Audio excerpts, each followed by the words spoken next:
1. Introduction. My name is Isabella Rossi. My life was difficult. I was 25 years old. I had debts from school. My mother was sick and needed special care. This care cost a lot of money. I worked 2 jobs every day to earn enough. I was always very tired. Life was a struggle. One evening, my friend took me to a party. It was a very big party in a beautiful house. All the people there were rich. I felt out of place in my simple dress. Then I saw him across the room. He was Mr. Thomas Sterling. He wore a dark, expensive suit. He looked very powerful and important. He stood far away, but I felt him looking at me. His eyes stayed on me for a long time. I did not know why a man like him would look at me. When the party finished, it was late and it was raining. Mr. Sterling came to me. He asked, "Do you need a ride home?" I was very surprised. His car was a large, black, expensive car. I said yes because I needed to get home and it was raining hard. In his car, he was quiet. After some minutes, he asked, "Are you hungry?" He drove me to a very fancy restaurant. It was a place I could never go to by myself. The food was wonderful, but I was nervous sitting there with him. He did not talk much, but he watched me. After we ate, he looked at me with his cold, direct eyes. He said, "Isabella, I see that your life is hard. I am a rich man. I do not have family nearby. Sometimes I want someone to be with me. I can give you money, a lot of money. I can take care of you. You will not need to work 2 jobs anymore. Your mother can have the best doctor. Will you accept my help?" His words were shocking. My mind told me this was not right, this was strange. But I thought of my mother. I thought of my hard life and all the bills. I looked at Mr. Sterling. He did not smile. He just waited. He was offering me a completely new life. It felt like a dream, but also very risky. It was a life with a rich man I did not know, a life that felt exciting and dangerous at the same time. I took a deep breath. I had to give him an answer. My decision would change everything. 2. A new life. I said yes to Mr. Sterling. I accepted his offer. My life changed very fast. One day I was working 2 jobs. The next day I was in his world. It was a world I did not know. It was full of money and luxury. He had a private plane. We flew to different cities. We stayed in big, beautiful hotels. He bought me many things: nice clothes, expensive shoes and jewelry, gold and diamonds. My old apartment felt very far away now. My new home was a very big house. Mr. Sterling told me the rules of this new life. He looked at me with his cold eyes. He said, "I want company, Isabella, not love. Be loyal to me, only to me. Do not ask about my business. My work is my work. It is not for you to know." Then he gave me a paper. It was a contract. It said I would live with him and be his companion. It said he would give me money every month. A lot of money. It also said I must not talk about our life to anyone. I read the words. My hand shook a little. I signed the paper. It felt strange. It felt like I was selling my time, maybe selling a part of myself. I told myself it was for my mother, for her health, for a better life for us both. It was only about the money. It was not about love. I tried very hard to believe this. Living with Mr. Sterling was not easy. He was often quiet. He was sometimes very cold. He did not show much emotion. But sometimes, just sometimes, he was kind. He would look at me in a way that was different, not like business. This made things confusing for me. I started to feel something for him. I did not know what it was. It was not the love you read about in books. It was complicated. He gave me everything I needed and more. But he kept a distance. He was a mystery to me, a rich, powerful man I lived with but did not truly know. His big house was beautiful, but sometimes it felt like a prison. I had everything, but I did not feel completely free. And my heart, the heart I told myself must not feel anything, started to beat faster when he was near. It felt wrong. I knew this kind of life was not normal, but I was here now, in his world, starting a new, strange life. 3. The first secret. I lived in Mr. Sterling's big house now. It was very quiet. One day I was in his study. This room had many books and old things. I was looking around. On his desk I saw a photo. It was a picture of a woman. She was very beautiful. Her hair was dark. She smiled in the picture. I thought, who is this woman? Was she his sister? His family? He told me he had no family here. He never talked about his past life. Later, I saw Mr. Sterling. I decided to ask him about the photo.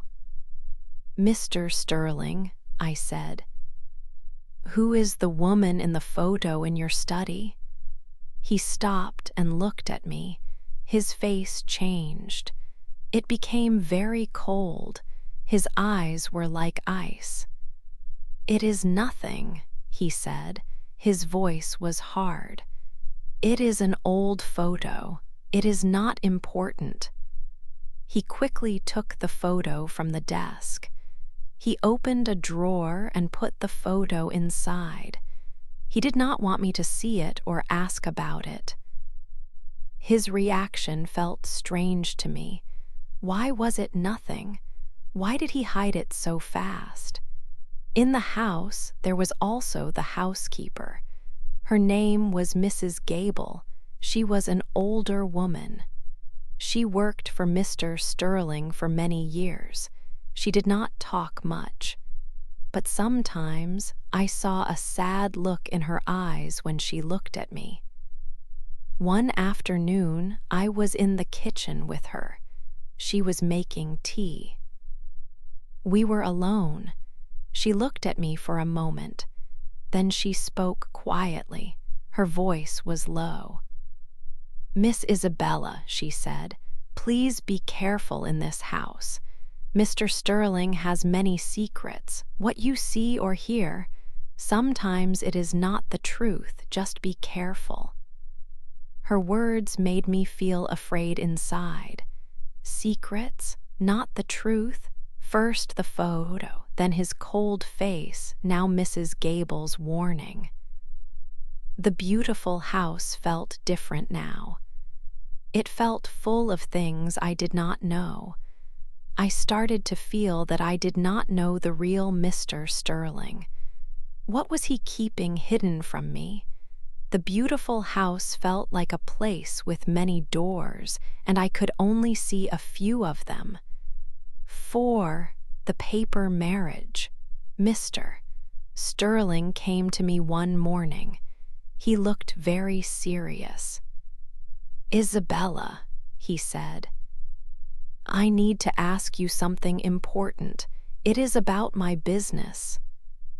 My heart beat a little faster. I knew I should not ask about his work. "What is it?" I asked him.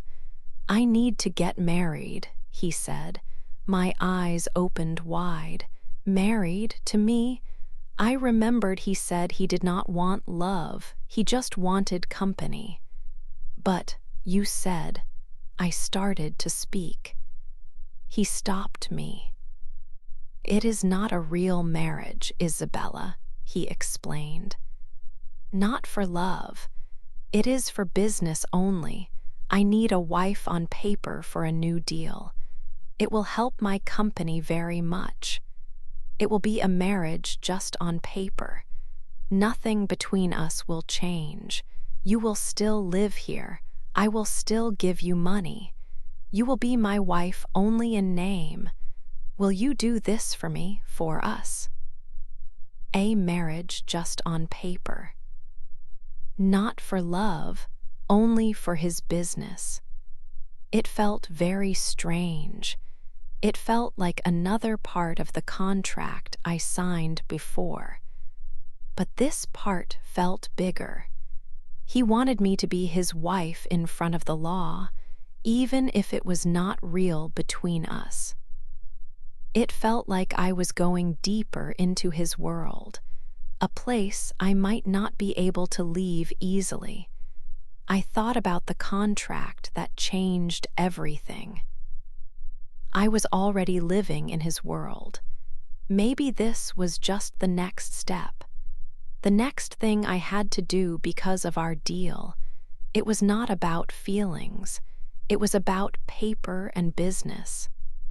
"Yes," I said finally, "I will marry you on paper." The wedding was very small and quiet. There was no family there. No friends came. It was just Mr. Sterling and me. A lawyer was there, and Mrs. Gable was also present. I wore a beautiful white dress, but I did not feel like a bride. I felt like I was signing another paper, another important contract that tied me to him. My hand did not shake this time, but my heart did not feel happy. It was full of questions, full of doubt about everything we were doing. I married Mr. Thomas Sterling that day. My rich, mysterious man. Now, on paper, he was my husband, but I still did not truly know who he was inside. Life after the paper marriage felt strange. I was Mrs. Sterling now. Sometimes I went with him to different events. Many people were there. They looked at us. The young wife and the rich businessman. I smiled for them. I tried to look happy. But inside, I felt like I was acting in a play. It was not my real life. It was just a show for other people. I was his wife, but only on paper. And that felt very lonely. I wore beautiful clothes and smiled, but inside I felt empty. The marriage was fake, just like the smiles I gave to the people who watched us. I was Mrs. Sterling, but my heart felt like it did not belong to anyone, not even myself. The doubt stayed with me, a quiet guest in our big, quiet house. 5. A painful truth. Life after the paper marriage felt strange. I was Mrs. Sterling now. I went with Mr. Sterling to some events. People looked at us. The young wife and the rich businessman. I smiled and tried to act happy. but inside I felt like I was in a play. One day, I wanted to take lunch to Mr. Sterling at his office. It was a big, modern building. When I arrived, I heard a loud noise. A woman was shouting in the main room. She was very angry. "He promised me," she yelled. "He promised to marry me." I stopped walking. Who was this woman? Why was she shouting about Mr. Sterling? Then she saw me. Her face became redder. She pointed her finger at me. "You," she screamed. "You took my life. He was with me for many years. He promised me marriage, and you came and took everything." Her name was Clara. She was shouting about Mr. Sterling promising to marry her. This was the woman he was with before me. My head felt confused. He told me our marriage was only for business, just on paper. But he promised this woman a real marriage. Was I just a way for him to finish with her? Was I just a tool for his business or his games? I felt terrible, like I was not a person but a thing he used. I went home. I felt sick in my stomach. When Mr. Sterling came home, he was calm. He did not say anything about Clara. He acted like nothing happened at all. Later, I saw his phone. It was on the table. I looked at it. There were messages on it from other women. Simple messages like "thinking of you" or "call me." Were these women like Clara? Was he with other women now, even after marrying me? Even if our marriage was only on paper, it hurt me. I was supposed to be the only one part of our deal. I felt lost and very sad. Who was this man I married? What else was he hiding from me? I felt a cold fear. I could not live like this. Not knowing the truth was a painful feeling. Clara's words and Mrs. Gable's warning came back to me. I needed to know Mr. Sterling's secrets, all of them. 6. Finding the facts. I could not live like this, not knowing the truth, not knowing who I married. Clara's words stayed with me. Mrs. Gable's warning too. I needed to know Mr. Sterling's secrets, all of them. I decided to get help. I found a man, a private investigator. He finds things. He finds secrets. I paid him a lot of money. Money Mr. Sterling gave me. I used his money to find out about him. I asked the investigator to look into Mr. Sterling's business and his past. The investigator worked fast. He found many things, bad things. He told me Mr. Sterling's money was not clean.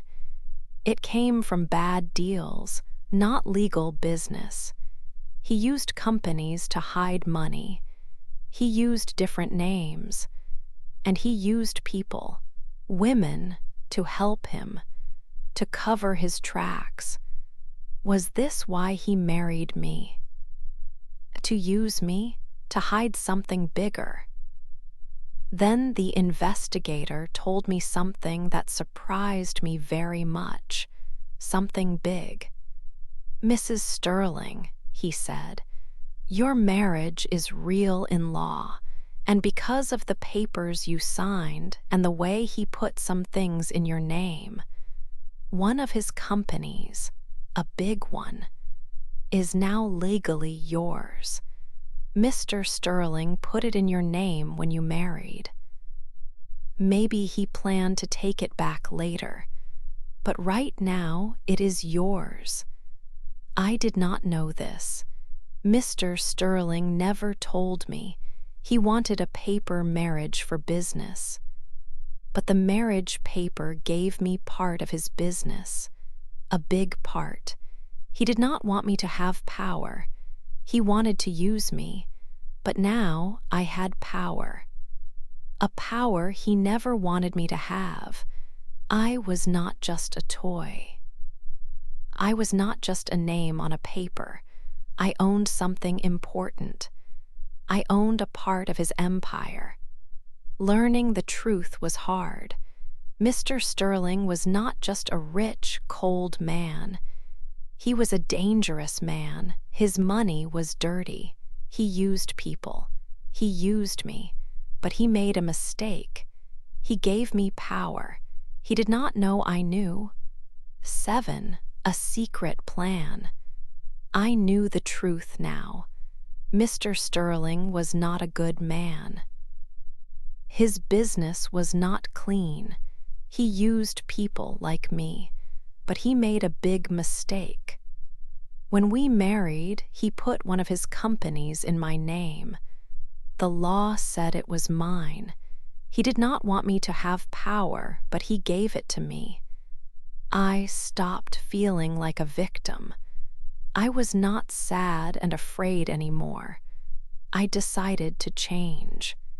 I decided to play his game, but I would play it my way now. In public, I acted like the perfect wife.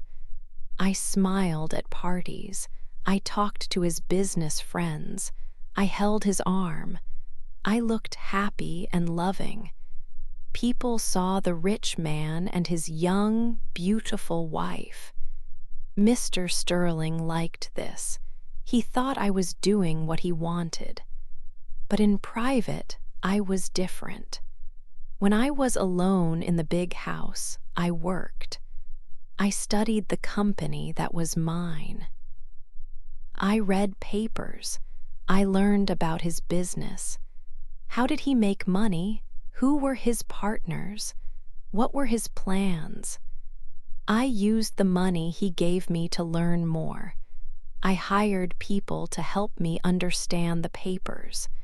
I asked quiet questions to his partners when I saw them. I showed them I was not just a stupid wife. I was learning fast. Slowly, they started to trust me. They talked to me about the business. They did not know I was planning something. Mr. Sterling did not see the change in me. He thought I was still the girl he saved. He did not see that I was getting stronger. He did not know I was learning his world. I was making a secret plan, a plan to escape his life, a plan to take my power, a plan to win his game. I was not running away. I was getting ready to fight. 8, the last day, a year passed. It was the day of our anniversary, 1 year since the paper marriage. Mr. Sterling came home. He looked the same, but I was different. Inside, I was strong now. I had learned many things. I knew about his secrets, about his business, about the company he put in my name. He smiled a little. "Happy anniversary, Isabella," he said. I did not smile back. I looked at him. I was not afraid anymore. "Thomas," I said. I used his first name. He looked surprised. "I know," I said. His face changed. "You know what?" he asked. "I know about Clara," I said. "I know about the other women. I know about your business. It is not clean. I know about the companies. And I know about the one you put in my name when we married. The law says it is mine." He became very angry. His eyes were cold again, but now there was fear too. "How do you know this?" he shouted. I took papers from my bag. I put them on the table between us. "These are divorce papers," I said quietly. "I am leaving, and I am keeping the company. You made a mistake when you put it in my name. You wanted to use me for your business, but the marriage paper gave me power. You did not want me to have power, but now I do." He stood up. He was very red in the face. "You cannot do this," he yelled. "You are nothing. I gave you everything." "You gave me money," I said, "and I used that money to learn. I learned about your world. Your business, your power. I learned how to win. You thought I was just a quiet wife, but I was not." He looked at the divorce papers. He looked at me. He knew. He knew I was right about the company. He knew the law was on my side. He was furious, but he was legally beaten. He had all the money and power, but he had made a mistake that cost him. I did not say more. I turned and walked away. I walked out of the big house. I did not take any clothes or jewels. I left everything he gave me. I was not the girl who came here 1 year ago. I was a new woman, stronger, smarter, free. I walked into the night. I left Mr. Sterling and his secrets behind. I was free from his control. The company was mine. My name was Isabella Rossi. And I was finally free, powerful, and rich. It was the last day of my life with him, the first day of my new life.